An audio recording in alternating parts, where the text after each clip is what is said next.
이렇게 수요 예배 이 밤에 나오셔서 하나님 말씀을 사모하시고 또 성도 간의 교제를 사모하시고 또 주님께 찬양하는 것, 예배하는 것을 늘 놓지 않으시는 여러분 환영합니다. 제가 유초등부를 담당하고 있는 건 잘 아실 겁니다. 저희 아이들이 요즘 너무 기가 살아가지고 제가 예배 시작 전에 참 곤욕을 치릅니다. 무슨 말을 하지도 않았는데 스크린에 나온 걸 보고 나 저거 안다고 막 손을 들어요. 한두 번 시켜줬더니 이제 상습적으로 끊어요. 계속 끊습니다. 중간에 끊고 시작하자 끊고 하나 아이가 막 4번씩 끊고 그렇습니다. 그런데 제가 오늘 주제가 오늘 사도신경의 주제가 성도가 서로 교통하는 것이잖아요. 아이들의 마음속에는 그런 저와 함께 교류하고 싶은 그런 욕망이 있어요. 그런데 제가 이것을 아이들에게만 발견한 게 아니에요. 함께 구역 예배를 나누시는 나이가 지긋하신 우리 어르신, 장년 성도님들에게서도 이 모습을 저는 발견을 했어요. 이렇게 설교단에서는 멀리 있으니까 사실 말씀 못 하시죠. 그런데 가까이 있으면 저한테 솔직한 이야기를 하세요. 말씀 한 절에 반응하시고 또 그 이야기를 깊이 들어가고 싶은 그런 마음들을 은근히 보여주세요. 제가 그러면 참 기쁘고 더 좋습니다. 말씀을 전하는 것은 사실 영적인 상호 교통입니다.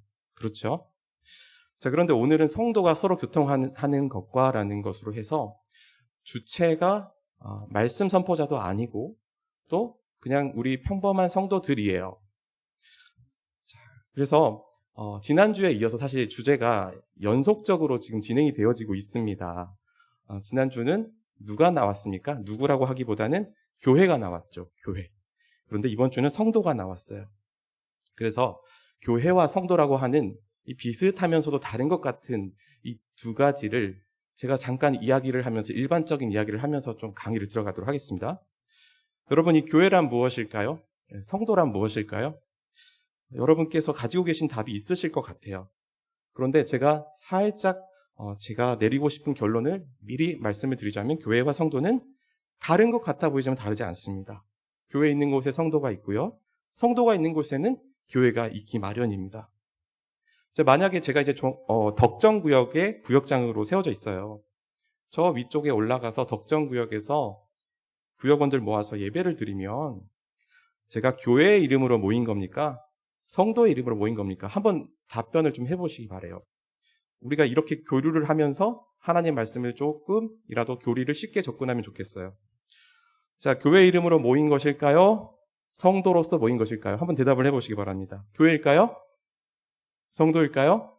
잘 모르시면 아는 쪽으로 보시면 돼요. 아마 여기 있는 대부분의 분들은 교회가 무엇인지를 아시기 때문에, 성도가 무엇인지 아시기 때문에 아마도 교회라고 하실 것 같아요. 교회를 조금 더 아신다고 이렇게 저는 생각이 듭니다. 교회는 어떤 곳입니까? 예수님이 세우신 공동체이죠. 북한에 있던, 남한에 있던, 중국에 있던, 저기 도쿄에 있던 성도들이 모여 있는 곳, 그곳은 결국 예수 그리스도께서 피로 세우신 교회라는 것이죠. 건물이 중요하지 않아요. 그 건물이 빨간색 벽돌이든 건물 장소가 없어서 매주 옮겨 다니든 그곳이 그리스도의 피의 구속함을 받은 교회가 될 수가 있어요.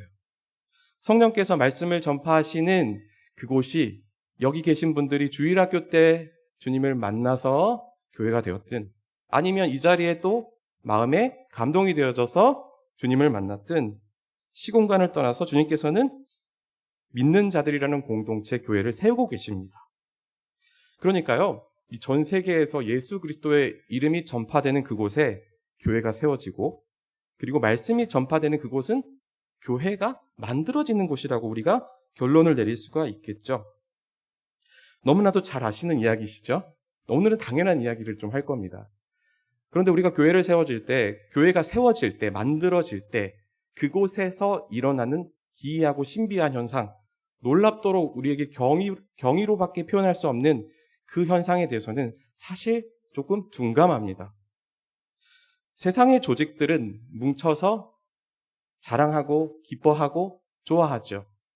뭔가 새가 늘어나고 더 좋은 모임이 된단 말이죠. 그런데 교회가 탄생하고 교회가 만들어질 때에는 우리는 그곳에서 놀라운 현상 하나를 보게 되는데 그것이 바로 그리스도와의 연합입니다. 교회됨은 곧 그리스도와의 연합으로만 설명이 되어지는 것이죠. 그래서 우리가 이해를 위해서 조금 성경을 같이 보시면 좋겠어요. 자, 오늘 말씀을 제가 준비를 못해가지고 말씀 그 구절을 띄워드리지를 못해서 너무 죄송합니다만 제가 조금 말씀을 천천히 읽어드리면서 따라가 보도록 할게요.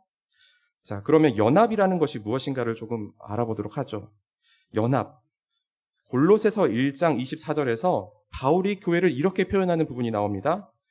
뭐라고 표현을 하냐면요. 나는 이제 너희를 위하여 받는 괴로움을 기뻐하고 그리스도의 남은 고난을 그의 몸된 교회를 위하여 내 육체에 채워놓으라.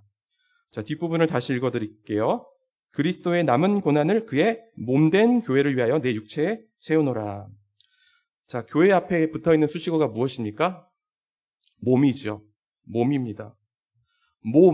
몸이라고 교회를 표현했습니다. 교회를 몸이라고 한데 무슨 의미를 주려고 이렇게 표현을 했을까요? 자, 일단 교회는 몸이라는 것을 우리가 확인을 했고요. 자, 에베소서 5장 23절 말씀에서는 이 몸과 대조적인 또 한 가지가 또 소개가 되어지고 있어요. 제가 읽어보겠습니다. 이는 남편이 아내의 머리 됨이 그리스도께서 교회의 머리 됨과 같음이니 그가 바로 몸의 구주시니라 라고 하였습니다. 자, 남편이 아내의 머리 됨이래요. 자, 그리스도께서는 몸인 교회의 머리가 되신대요. 그리고 그 머리 대신 그리스도는 또한 몸의 구주라고 하시네요. 자, 골로새서와 에베소서는 교회란 무엇인가 교회에 대해서 밝히고 있는 아주 중요한 서신인데 거기서 보니까 몸인 교회가 몸의 구주이자 머리가 되시는 그리스도를 갖고 있다는 거예요. 교회는 몸인데 머리로 그리스도를 갖고 있고 그분은 또 구주가 되신다는 것입니다. 그리고 한 가지만 더 말씀을 더 보겠습니다. 자, 에베소서 4장 15절 16절에 보면은 우리가 참 이 교회라고 했을 때 정체되어 있다고 생각을 하잖아요. 그렇지 않습니다. 교회는 머리 밑에 달려있는 하나의 그냥 몸뚱아리에 지나지 않아요. 아무런 활동도 하지 않고 멈춰있지 않아요. 고대의 그 아주 유구한 역사를 가진 화석처럼 남아있지 않고 가만히 있지 않습니다. 자, 그러면 에베소서 4장 15절부터 16절을 제가 읽어보겠습니다. 오직 사랑 안에서 참된 것을 하며 범사에 그에게까지 자랄지라.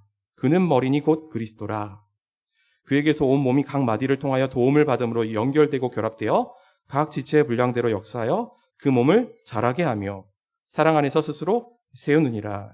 아멘. 자, 지금 반복되는 한 동사가 나왔습니다. 뭐가 나왔죠? 자라난다라는 표현이 나왔어요. 자라난다. 자, 교회는요, 가만히 있지 않고요, 점점 몸이 자라듯이 자라나고 있습니다. 마치 그 어린아이가 결국 자라서 무엇이 되죠? 장성한 어른이 되듯이 교회는 성령 하나님께서 그리스도와 연합시킨 이후에 그 몸이 어른이 되듯이 장성하여 자라나는데, 자, 15절에 이렇게 나왔어요. 범사에 그에게까지 자랄지라. 누구를 향하여 자라나요? 그리스도를 향하여 자라나요. 자, 그러니까 교회는 결국 그리스도를 닮아가는 것입니다. 자, 제가 연합을 이야기했습니다. 머리가 있고 몸이 있었어요. 그리고 그곳에는 무엇이 있었습니까? 자라남, 성장이라는 것이 반드시 있었어요. 이것이 바로 이 복음을 들은 자들에게 성령 하나님께서 이루시는 연합입니다. 그래서 우리가 이 연합을 뭐라고 표현을 해야 될까요? 이건 좀 적으셔도 괜찮을 것 같아요. 연합이라는 것은 옛사람을 벗고 의와 진리로 거룩함으로 새 사람을 입는 것이고요. 그래서 결국 온전함에 이르는 것입니다. 여러분, 예수님을 믿는 것이 그저 내가 주님 안에 속해 있습니다 라는 고백을 하기 위한 것은 아니잖아요. 그렇죠? 주님께서 우리를 그 지체로 삼으셨을 때는 우리에게 주시고자 싶으신 게 있고요. 우리와 함께 가고자 원하시는 그 목적지가 있습니다. 그것이 바로 온전함입니다. 온전함입니다. 자, 그래서 에베소서 4장 24절에서도 이렇게 기록을 하고 있죠. 하나님을 따라 의와 진리와 거룩함으로 지으심을 받은 새 사람을 입으라 라고 기록하고 있어요. 이제는 예수를 믿었다면 유혹과 죄악에 사로잡혔던 옛사람은 버려야 되는 게 당연한 것이고요. 이제는 새 사람을 붙잡아야겠죠. 바로 그리스도가 인도하시는 대로 그 말씀에 따라서 새 사람이 되어져야 합니다. 그런데 그 일을 누가 이루셔요? 성령님께서 예수를 믿는 그때에 함께 계신답니다. 그래서 여러분께서 주일학교 때 아니면 더 어릴 때 엄마 뱃속에서부터 믿었을지 저는 모르겠어요. 그런데 그 신비한 연합은, 주님을 만난 그 인격적인 경험은요, 우리의 노력으로, 우리의 능력으로 이루어진 것이 아니에요. 우리와 함께 계셔서 우리를 믿음을 씨앗을 터뜨리게 하시고 자라게 하셔서 그리스도를 닮게 하시게 하시는 하나님의 사역입니다. 그래서 교회는요, 지금도 일이 현재 진행형으로 이루어지고 있습니다. 자, 우리 교회가 무엇인지에 대해서 이제 잠깐 정의를 해봤습니다. 자, 교회란 바로 그리스도께 연합된 공동체라고 합니다. 조금 많이 수요 예배 때 제가 이런 딱딱한 이야기들을 해서 좀 힘드시긴 하실 거예요. 그런데 제가 지금부터 드리는 말씀은 사실 오늘의 주제를 알 수 있는 어쩌면 중요한 부분이에요. 그래서 좀 들으셨으면 좋겠는데, 자, 저희가 지난주에 배웠던 걸 한번 기억해 보시기 바랍니다. 우리는 무엇을 믿습니까? 거룩한 공회를 믿는다고 그랬어요. 거룩한 공회. 그리고 그 거룩한 공회라는 것은 그 교회가 가지고 있는 속성들이 있다고 그랬죠. 무엇이 있었습니까? 통일성. 통일성이란 말은 하나의 신앙 고백을 하는 교회다라는 것이고요. 또 거룩성이 있었어요. 죄 씻음을 받은 공동체라는 것이죠. 거룩성이다. 그리고 또 모든 땅 위에 있는 교회, 그리고 하늘 위에 있는 교회를 포함한 우주적인 공동체, 우주적인 교회라는 거예요. 그래서 보편성이 있다 그랬습니다. 그리고 맨 마지막에 이 사도가 전한 그 복음을 우리도 전한다라고 해서 사도성이라고 해서 통일성, 거룩성, 보편성, 사도성을 저희가 정말 잘 배웠습니다. 자, 그런데요, 이걸 왜 이런 교회의 속성을 우리가 배워야 되는지를 알아야지, 이걸 그저 앵무새처럼 외우는 건 그렇게 중요하지가 않아요. 우리가 교회가 이런 곳입니다 라고 하는 마치 기준 아니면 특징이라고 할 만한 그런 것들을 왜 배우냔 말입니까? 우리가 왜 배울까요? 바로 우리 주변에는 수많은 교파들이 있어요. 감리교, 성결교, 하나님의 성회, 셀 수도 없이 수많은 교파들이 있어요. 그런데 그들이 다 누구를 말합니까? 하나님을 말하고 예수 그리스도를 말해요. 그렇죠? 거기에 답을 하기 위해서는 우리는 교회의 속성들을 이야기할 수밖에 없어요. 자, 결국 주님이 계시는 곳, 그리스도를 주로 고백하는 그곳이 교회입니다. 그 하나의 신앙 고백을 갖고 있으면 통일성을 가지고 있다고 말을 할 수가 있고요. 거기서 교회라고 부를 수가 있는 거예요. 그러니까 우리가 어떻게 돼요? 그들과 함께 사역할 수 있고, 그들이 교회라고 생각하고 한 우주적 교회라고 포함이 될 수 있다고 생각을 하겠죠. 자, 그런데 참 지난 시간에 걸 지금 다 복습을 했습니다. 너무 감사합니다. 잘 들어주셔서. 그런데 오늘의 주제는 교회에 대한 이야기가 아니라는 것이죠. 제가 처음에 말씀드렸듯이 성도에 대한 이야기입니다. 성도. 여기 계신 한 분 한 분을 말하는 것 같아 보이죠? 자, 그럼 성도의 고백은 도대체 무엇인가? 이건 왜 중요하게 되었을까? 이게 왜 우리의 고백 속에 들어와지게 되었을까? 거룩한 공회를 믿사오며 라고 끝나면 좋을 텐데 왜 성도가 서로 교통하는 것과 라고 해서 이것을 계속 지루하게 반복을 하는가? 자, 지금부터 그 답을 알려드리자면, 저희가 지난주에 배웠던 그 교회란 이런 곳입니다라고 하는 그 교회의 속성들이 사실 이번 주에 성도라는 주체가 바뀌어져서 이름만 성도라는 주체로 해서 한 번 더 반복이 되어지는 것입니다. 자, 교회에 대해서 한번 고백을 했는데 교회에 대해서 한 번 더 고백하는 것이라고 보면 돼요. 대신에 이제 앞에 달라졌죠. 성도라고 하는 것이죠. 자, 성도는 무엇일까요? 성도는 바로 여기 계신 여러분입니다. 여러분 종암제일교회 등록을 하셨죠? 교회에 멤버십을 가지고 계시는 분이시죠. 맞아요. 교회라는 종암제일교회뿐만이 아니라 주님의 몸된 교회에 한 명 한 명의 구성원들을 숫자로 카운팅할 수 있는 그 구성원들을 우리는 성도라고 부를 수가 있어요. 그런데 그 성도가 서로 교통하는 모습을 믿는다라는 고백을 지금 이 시간 하라는 거예요. 사도신경은 2000년 동안 성도들이 개개인으로서 서로 우리는 이 교제함을 믿습니다라는 고백을 했다는 걸 오늘 이 시간 가르치는 거예요. 자, 어떻게 교제해야 될까요? 답은 이미 여러분이 갖고 계시잖아요. 그렇죠? 여기 있는 분들 중에서는 저와 이제 교류를 하셨던 분도 있으시고 한 번도 말을 하지 않으신 분도 계시겠지만 우리는 이미 교회 안에서 수많은 종류의 교류를 하고 있습니다. 영적인 교류를 하고 있어요. 이번 주 식당에서도 약 200분이 넘는 분이 식사를 하셨다고 하는데 와, 그 안에서 정말 오랫동안에 그 묵혀놨던 이야기들이 이렇게 나누어지지 않았겠어요? 자, 그런데 그것이 2000년 교회사의 역사에서도 너무나도 중요한 것이고 교회가 가져야 될 하나의 모습이라 거룩성, 보편성, 통일성 이런 것들처럼 교회의 성도라면 가져야 할 너무나도 중요한 교회의 모습이라는 거예요.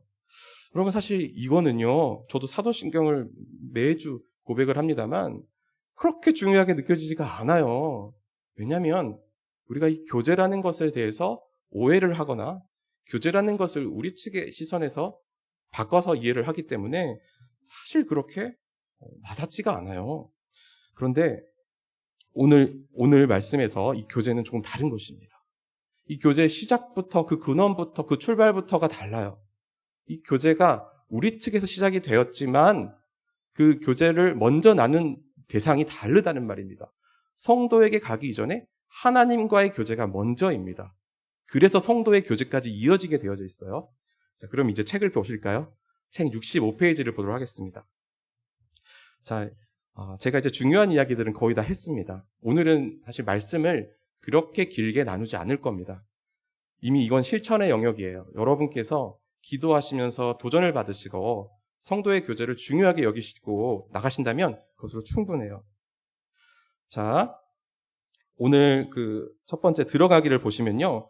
하이델베르크 요리문답 55문을 통하여서 성도의 교제를 성경은 어떻게 해석을 해왔는가를 기록했습니다. 자, 그럼 첫 번째를 같이 읽어볼까요? 시작. 신자는 모두 또한 각각 그리스도의 지체로서 주 그리스도와 교제하며 그의 모든 부여와 은사에 참여합니다. 자, 그리고 두 번째도 읽어볼까요? 각 신자는 자기의 은사를 다른 지체의 유익과 복을 위하여 기꺼이 그리고 즐거이 사용할 의무가 있습니다. 라는 것이죠. 자, 길게 썼지만 첫 번째는 뭡니까? 나는 그리스도의 지체이기 때문에 머리 대신 그리스도와 교제한다는 것이죠. 그게 첫 번째입니다. 자, 두 번째는 무엇이죠? 내가 받은 은사, 그리스도를 만남으로써 내게 허락하신 그 은사가 있을 거예요. 그거를 나를 위해서 사용하지 않고 나의 다른 지체들을 위해서 사용할 것을 나는 의무로 받겠습니다. 너무 멋지지 않습니까? 사회에서도 다른 사람을 위해 헌신하는 사람들을 너무 훌륭하게 여기잖아요. 그렇죠? 그런데 우리 교회에서도 일종의 의무가 있어요. 성도가 성도에게 가져야 할 책임감과 의무는 바로 여기에서 시작이 되는 것입니다. 나에게는 은사가 하나씩 다 있어요. 여기 계신 분들 은사가 없다고 생각하시면 안 됩니다. 하나님께서 하나씩은 다 귀한 선물을 주셨습니다. 그런데 그거를 나를 위해 사용하지 않고 나와 함께 주를 예배한 하나님의 백성을 위하여서 쓰라고 주셨습니다. 제가 여기 계신 분들을 다는 모르지만 딱 보면 생각나는 그 이미지라는 게 있어요. 어떤 분은 기계를 잘 다루시는 분이 있고 또 어떤 분은 화단의 전문가가 계시고 또 어떤 분은 인생에 이런 조언을 해주실 수 있는 그런 경험이 많으신 분이 있고 어떤 분은 또 위로의 은사를 가지신 분이 있고 참 놀랍습니다. 이 몸의 지체가 다양함은 놀랍고요. 성도들이 해낼 수 있는 그 역할의 역량은 우리가 생각하는 것 이상입니다. 그런데 오늘 교제에서 허락하신 것은 그 은사를 교제를 통하여서 사용하라는 것이에요. 남을 위하여서. 자, 그래서 2000년 동안의 역사에서요. 이 교회들은요. 자, 먼저는 생명의 근원이 되시고 우리에게 매일 날마다 은혜를 주시는 그 그리스도를 늘 붙잡았습니다. 그분과 교제하였습니다. 또한 두 번째로 또 내 주변의 교회 회원들을 위하여서 항상 살았고 그들과 교제하면서 주님을 섬겼습니다. 자, 그러면 넘겨서요. 다음 장으로 넘어가시죠. 66쪽 첫 번째 발견하기를 보겠습니다. 자, 이 성도들의 교제는 그리스도와의 교제로 시작이 되어졌습니다. 자, 그러면 이 교제의 시작이 성경적으로 어떤 근거에서 찾아볼 수가 있는지를 살펴보죠. 자, 요한일서 1장 1절부터 3절까지의 말씀, 오늘 읽었던 본문입니다. 자, 오늘 우리가 읽었던 본문에서 특별히 우리가 들어왔던 단어 하나가 있죠. 바로 사귄다는 말입니다. 교제한다는 말과도 같아요. 자, 이 책을 지었던 이 사도 요한이 자신이 만났던 그 예수님, 그 내가 직접 만져보고 들었던 그 예수님의 음성, 그 몸을 자신은 복음으로 전하였어요. 복음으로 전하였어요. 그런데 그것을 전하는 데 있어서 분명한 목표가 있었다고 말합니다. 3절 말씀해 보니까 요한일서 1장 3절입니다. 우리가 보고 들은 바를 너희에게도 전함은 너희로 우리와 사귐이 있게 하려 함이니 우리의 사귐은 아버지와 그의 아들 예수 그리스도와 더불어 사귐이라, 더불어 누림이라라고 했습니다. 자, 뭐라고 했습니까? 이 사귐이라는 것은 누구와 사귀는 것이라고 그랬어요? 내가 복음을 전하면 그 사람이 듣고 예수 그리스도와 사귐이 있게 되어야 된다고 그랬어요. 그리고 그 사귐의 내용은 그 뒷부분에 나와 있죠? 뭐라고 했냐면 아버지와 그의 아들 예수 그리스도와 더불어 사귀는 거라고 하였습니다. 여러분, 무엇을 말하고자 하냐면 여러분이 예수님을 전하시게 되면요, 그분은 1차적으로는 주님을 만나는 것입니다. 그런데 그 주님을 만나는 것은 하늘 아버지를 만나는 것이고 그 아들이신 예수 그리스도를 만나는 거예요. 그리고 그 사귐이 있고 난 뒤에야 성도들 간에도 그런 비슷한 유형의 사귐이 시작이 되어집니다. 그러니까 요한은 그걸 원한 거예요. 여러분, 믿는다는 것이 단지 예수를 누구시라고 아는 것, 그 예수를 그저 고백하는 것에서 끝나버리면 안 되겠지요. 그 예수와 교제했으면 나도 그 예수와 교제한 그것을 가지고 우리 이웃들과 내 주변의 그리스도인들과 함께 교제하는 것입니다. 이것이 순서이고 이것이 원리입니다. 요한복음 15장에서 포도나무의 비유가 있습니다. 여러분들 잘 아시겠지만 그 비유에서 그리스도는 그 포도나무가 되시고요. 거기에 맺어져 있는 그 우리 지체들은 그 포도나무에 붙어 있는 가지가 되시죠. 가지가 되죠. 이렇게 끊임없는 생명의 교류가 있고요. 그리스도께서는 계속 은혜를 우리에게도 매일매일 주시고 있습니다. 심지어 주님과의 그 연합이 얼마나 강력한지 요한복음 15장 5절 말씀에서는 이렇게 기록하고 있습니다. 내가 저 안에 저가 내 안에 있으면 이 사람을 과실을 많이 맺나니 나를 떠나서는 너희가 아무것도 할 수 없음이라고 했어요. 사랑하는 여러분, 이 시간 그리스도가 없으면 나는 아무것도 할 수 없습니다라는 고백이 내 안에 있으신가요? 그 고백이 있어야 합니다. 아니, 이미 있을 거예요. 지금 말씀은 안 하시겠지만 성령님께서 우리를 연합하게 하셨을 때는 오직 주님께서 주시는 그것만으로 공급을 받고 그 말씀을 듣고 그 은혜를 받음으로써 우리가 살아갈 수밖에 없다는 것을 그렇게 만들어 가셨거든요. 그게 우리의 시작이에요. 자, 이 일은 우리 성도에게 이미 진행이 되어져 있습니다. 이게 맞아요. 자, 그래서요, 너무나도 중요한 한 가지 결론이 도출이 되어집니다. 바로 그리스도를 알지 못하면 성도가 될 수 있을까요? 없을까요? 없습니다. 하나님을, 그리스도를 말하고 그 사귐을 우리 안에서 재현해낼 수가 없어요. 믿는 자들의 사귐은요, 아버지와 그 아들과의 오랜 사귐입니다. 우리가 그 관계 맺기를 소홀히 하거나 실패하거나 그것에 관심을 가지지 않는다고 하면요, 결국 우리가 성도로서 교제할 수가 없는 거예요. 그러니까 제가 처음에 말씀드렸던 교제를 단순히 놀이하고 서로 어울리고 그룹을 만들고 친목을 다지고 오래 가자, 그게 아니죠. 주님과의 관계에서의 그 교제가 지켜지지 못한다면 성도의 교제인 핵심인 하나님 중심의 교제가 이루어질 수 없다는 겁니다. 오늘 말씀은 성도의 사귐은 결국 아버지와 그 아들과의 사귐으로부터 시작이 된다는 말씀이에요. 자, 그러면 이어서 2번 문제를 보겠습니다. 자, 2번 문제는 성도들의 교제는 매우 깊고 풍성하다고 하는데 그 이유가 성경에 제시되어 있습니다. 그것을 한번 찾아보도록 하겠습니다. 자, 히브리서 12장 1절부터 2절 말씀을 보겠습니다. 제가 읽어드릴게요. 자, 이러므로 우리에게 구름같이 둘러싼 허다한 증인들이 있으니 모든 무거운 것과 얽매이기 쉬운 죄를 벗어버리고 인내로써 우리 앞에 당한 경주를 하며 믿음의 주요 또 온전하게 하시는 이인 예수를 바라보자. 그는 그 앞에 있는 기쁨을 위하여 십자가를 참으사 부끄러움을 개의치 아니하시더니 하나님 보좌 우편에 앉으셨느니라. 아멘. 자, 히브리서 기자가 허다한 증인들을 언급하고 있습니다. 그런데 지금 이 허다한 증인들이 보이는 살아있는 이 땅에 발 딛고 있는 그런 실존의 인물일까요? 그렇지 않습니다. 허다한 수의 증인들은 셀 수 없다는 말이에요. 허다한 수의 이 증인들은 주님을 믿고 끝까지 인내하고 주를 기다렸던 사람들입니다. 바로 한 인생을 살다 갔던 우리의 동지라고도 할 수도 있고 전우라고도 할 수 있고 그런 사람들이죠.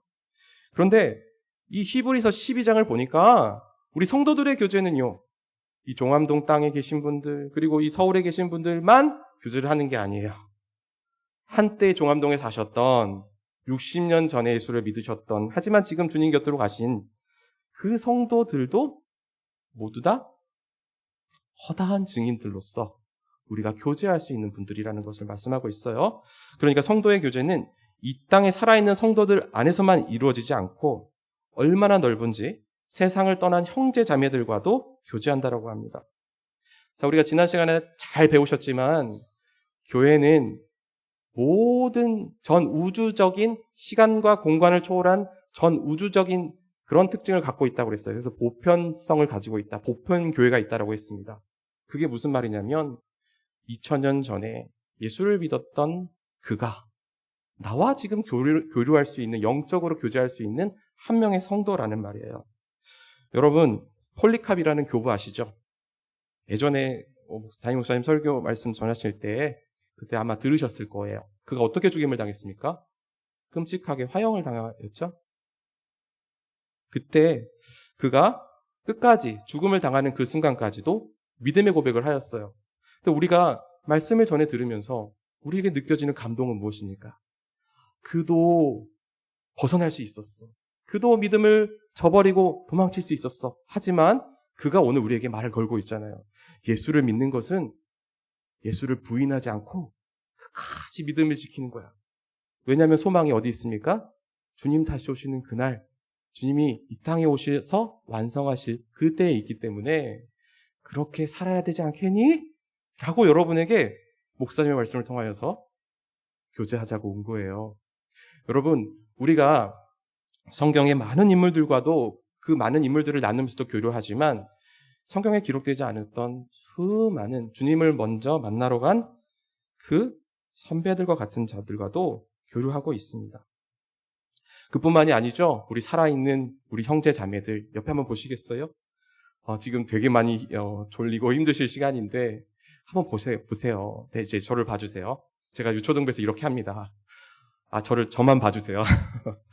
자, 지금 이 예배 자리가요, 우리가 주님과 교제하는 자리이면서요, 저와 여러분이 교제하는 자리고요, 여러분이 서로 교제하시는 자리입니다. 얼마나 놀랍지 않습니까? 주님께서 우리를 성령 안에서 하나로 연합되게 하심이 그것이 우리가 성도로서 서로 교제할 수 있도록 붙들어 주시는 것이라는 거예요. 그런 의미에서 우리 종암제일교회는 참 교제하기 좋은 곳임을 믿음으로 고백하시기 바랍니다. 무려 이 교회는 60년 이상을 믿음의 삶을 사셨던 산 증인들이 넘쳐나는 곳이에요. 저는 이곳에서 1년 7개월밖에 있지 않았지만은 정말 많은 이야기들을 듣고 보았습니다. 제가 그분들께 들었던 거는 위대한 그런 스토리가 아니에요. 대단한 성공의 이야기도 아니었고, 단지 그때 참 어려움이 있었지만 하나님이 은혜로 넘기게 하셨다라는 거예요. 자, 저희 집 문 앞에 가면은 종암제일교회 교표가 달려 있습니다. 거기에 뭐라고 써 있는지 아십니까? 날마다 은혜를 더하는 교회라고 쓰여져 있어요. 교회란 이런 것입니다. 그리고 성도는 늘 그 공급함을 받는데 그 공급함은 무엇이냐면 바로 예수 그리스도와 연합이 되어서 날마다 그리스도의 은혜들이 우리 안에 쏟아부어지기 때문에 생명이 있고요, 거기에는 기쁨이 있고요, 날마다 예배함이 있고요, 찬송함이 있고요, 너무나도 감격스러운 삶을 사는 것입니다. 물론 이 땅에서의 삶이 온전한 기쁨은 아닙니다. 하지만 주님께서 주시는 기쁨이 너무나도 귀하고 좋아요. 그런데 그것도 중요하지만 제가 지금 강조드리고 싶은 것은요, 여러분 안에서의 사귐입니다. 우리 장로님 안에서의 사귐이고요, 권사님 안에서의 사귐입니다. 하다못해 저기 있는 우리 꼬마 친구와 사귐입니다. 여러분, 여기에 온전한 사람은 아무도 없습니다. 여기는 다 죄인들, 그리고 죄와 싸워서 쓰러진 자들, 또 병에 걸려서 정말 마음 아파 낙담하며 주님을 찾을 수 없는 자들, 주님과의 교류가 끊어질까 말까, 그런 아픔에 사로잡힌 사람들이 너무나도 많아요. 그런데 오늘 교리로서, 그리고 2000년 교회 역사에서 가르치는 것은 무엇입니까? 성도가요, 서로 권면하고 위로하고 교제하면서 믿음을 이루어낸다는 것입니다. 그 자리가 하나님의 나라로서 이루어져 간다는 것을 말씀하고 있어요. 여러분, 이 땅에서 잘되고 형통하는 것이 복음은 아니죠. 지금 여기에서 조금 모자랍니다. 다 모자랍니다. 그런데 중요한 것은 우리가 이 자리에서 나의 부족함을 내어놓고 그의 어려움을 위하여서 기도해주며 한 번 더 권면해주는 그 교제를 하느냐 안 하느냐예요. 근데 주님께서는 그 일들을 통하여서 우리의 온전함을 조금씩 이루어 가시겠다고 말씀하세요. 제자된 삶을 사는 게 다 쉽지 않잖아요. 여기 다 제자가 되고 싶은 분들이지 아예 처음부터 나는 그 길 가지 않겠어라고 하신 분은 없으시잖아요. 그러니까 결국 그 영광의 그날을 기다리면서 서로 교제하면서 살아가는 것입니다. 사랑하는 여러분, 루터라는 신학자가요, 우리 성도의 교제를 말씀을 넣었고요, 그리고 또 세례와 성찬, 그러니까 성례를 넣었어요. 그런데 이분이 아주 독특한 분입니다. 바로 제가 방금 말씀드렸던 그 성도 간의 이런 교제 있잖아요. 예배 드리면서 일상적으로 하는 교제들, 집으로 가서 만나고 이런 교제들, 이것 또한 아주 중요한 은혜를 받는 방법이라고 말을 했어요. 여러분, 말씀도 중요합니다. 기도도 중요합니다. 그런데 우리 성도 간에 영적인 교제함이 있어야 해요. 그때 우리가 연약해도 이겨낼 수 있는 힘이 생기고요. 그 교제는 너무 강력해서 하나님의 나라를 이루게 돕는다고 합니다. 사랑하는 여러분, 오늘 이제 마지막 그 바로잡기를 보겠습니다. 제가 질문만 던지고 마치도록 하겠습니다. 종암제일교회 성도들의 교제는 깊고 풍성한가요? 우리 교회가 깊고 풍성한 교제를 위해서 종암동에 위치하였다는 것은 부인할 수 없는 사실입니다. 이에 한번 답해 보시기를 바랍니다. 우리가 무슨 대단한 능력이나 자본을 가지고 있어서 사람들에게 매력적으로 다가갈 수는 없는 것입니다. 그렇지만 우리에게는 누구나 할 수 있고 성도라면 주어진 특권이라는 것이 있어요. 바로 믿는 자들을 위로하고 찾아가고 권면하는 것입니다. 오늘 종암동에서부터 그 일이 시작되기를 바랍니다. 우리 주변의 교회들도 어렵습니다. 대한민국의 교회는 더 어려워요.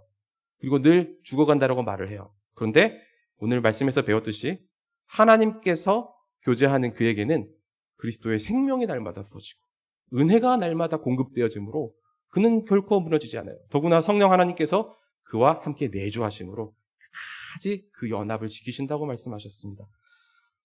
우리 교회가 나만 잘 되고 우리 교회만 잘 되는 것이 아니라 온 성도들을, 온 교회를 책임지고 그들 위하여서 중보하는 모든 아름다운 교회들이 되시기를 주님의 이름으로 권면드립니다.